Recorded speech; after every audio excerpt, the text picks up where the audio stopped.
Sa gubat tumira sina Rama, Sita at Lakshmanan nang ipatapon sila mula sa kaharian ng Ayodhya. Isang babae ang dumalaw sa kanila. Hindi nila alam, nagpapanggap lamang ang babae. Siya ay si Surpanaka, ang kapatid ni Ravana, na hari ng mga higante at demonyo. Gusto kitang maging asawa. Hindi maaari. Asawa na ako. Narinig ni Sita ang dalawa kaya lumabas siya. Niyakap ni Rama si Sita sa harap ng Surpanaka. Patayin mo siya. Sabi ni Rama, binunot ni Lakshmanan ang kanyang espada at nagip niya ang tenga at ilong ng higante. Sigaw ni Ravana nang makita ang ayos ng kapatid.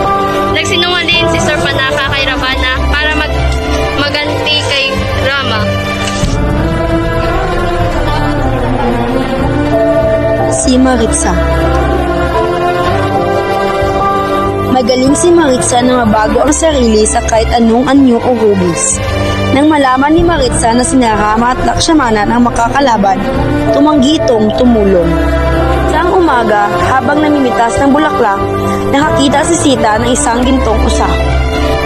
Tinawag niya agad sina Rama at Lakshmanan para huliin ang usa na puno ng mamahaling bato ang sungay. Makahigantilin niya. Paalala ni Lakshmanan dahil mahal na mahal ang asawa. Kinuha ni Rama ang kanyang pana at luso.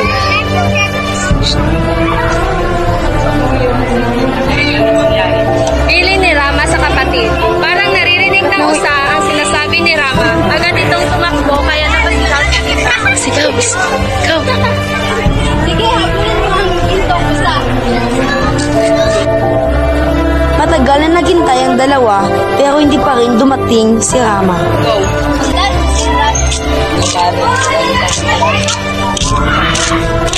Sa gubat napatay ni Rama ang usa at bigla itong naging si Maritsa.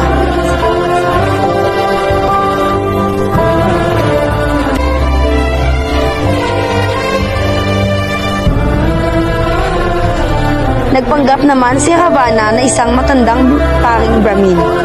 Nagsuot ng isang kulay kahil na roba at humingi siya ng tubig kay Sita.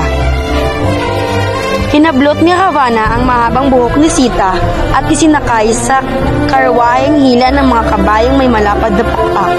Nagsisigaw at nanlaban si Sita pero wala siyang magawa. Lihim na nagsisi si Sita sa ginawa niya kina Rama at Lakshmanan. Itinapon niya ang mga bulaklak sa kanyang buhok. Nagdasal siya na sana ay makita iyon ni Rama para masundan siya at mailigtas. Mula sa isang bundok,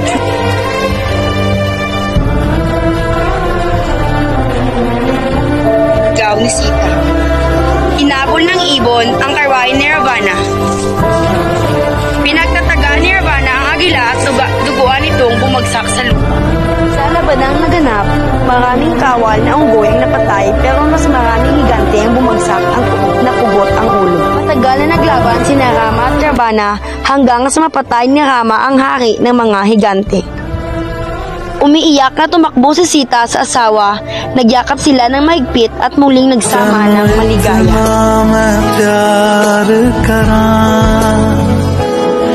एक पल विच साबार करां